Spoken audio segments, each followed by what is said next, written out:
Hi, welcome to Midweek Musical Moments. My name is Jackie, and we're going to be talking about Fairest Lord Jesus. This coming Sunday at 10:30, you will hear a well-known hymn, Fairest Lord Jesus, which is hymn number 189 in the United Methodist Hymnal.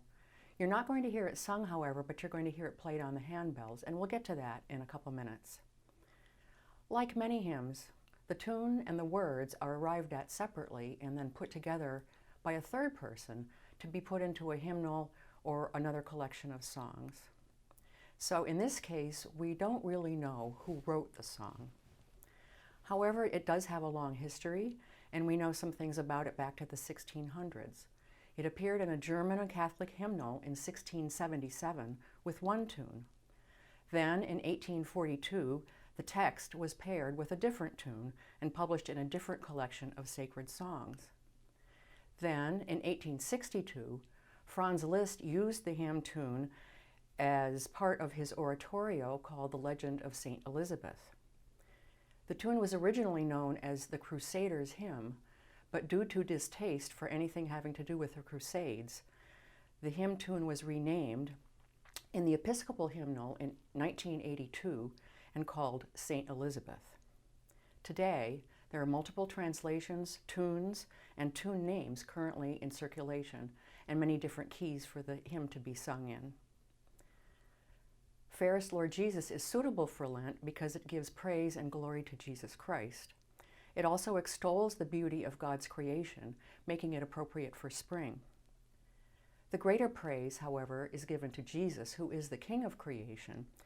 So Jesus is fairer than the outstanding bright lights of the heavens and purer than all the angels.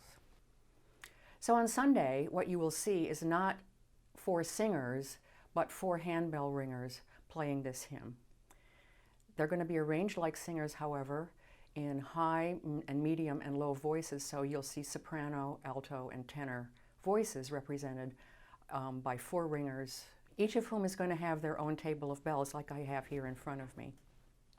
So with 4 ringers and approximately 16 bells, which spans 2 octaves of 8 each, you have 4 ringers each having 4 bells. The higher sounding bells are the soprano bells, kind of like the bells that I have, and they make a high tone. And they graduate to larger and lower sounding bells, like this one, which has a low tone. So you're going to see us at 4 tables playing from high to low. And I'm going to be on the left side of your viewing screen with the high bells, and the low bells will be going down to the right on your viewing screen. Handling 4 bells with 2 hands can be tricky. Sometimes you simply ring, put your bell down, and pick up new bells. But sometimes that isn't enough. Sometimes things go too fast for that, so you need a plan B. So you might pick up 2 bells in one hand and play them like that. You can't do that with the heavy bells. You can only hold one in each hand, one at a time. So the bass ringer needs a plan C. So he might choose another one of the 3 ringers who isn't as busy at the moment, and they might play one of those big bells.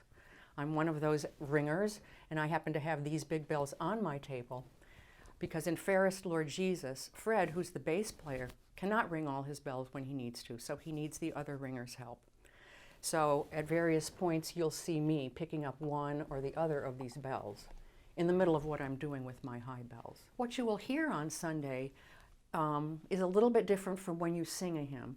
So when you sing a hymn, the organist usually plays it through either entirety or maybe the last phrase or last 2 phrases to familiarize the singing congregation with the tune and give them time to turn to the right page.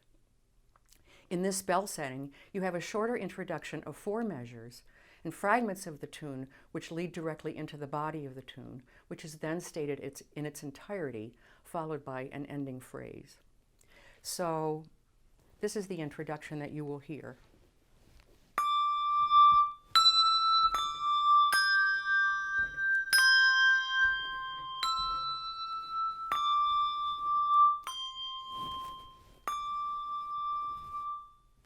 That's my part of the introduction that you will hear. The hymn itself actually, the bell piece actually mirrors the shape of the entire hymn tune. So the verse starts in mid-range of the voice, goes up in pitch to the higher ranges with increased volume and intensity, and then back down to mid-range with quiet phrasing at the end. So the entire tune is going to sound like this.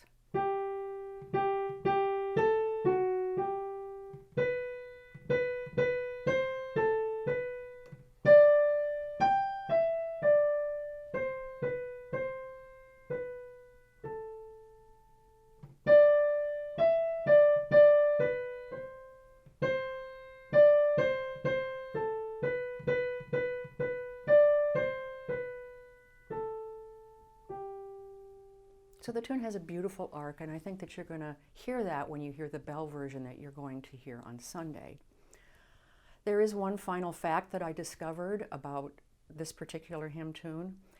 The tune is threaded through the extended opening featured in Disney's movie Frozen, where you can hear the soprano or the high voices humming the phrases of the hymn above or behind the lower voices who are singing the na, na, na, hey, na, na. And as I was listening to this, I also picked up that the ha, na, na, hey, na, na is very similar to Fairest Lord Jesus. So I really feel that if you Google extended opening of Frozen and listen to it, you will hear strains and rhythms of Fairest Lord Jesus throughout, and I hope you enjoy that. This Sunday, I hope you will enjoy the Bell Quartet rendition of Fairest Lord Jesus that you will hear in just a moment.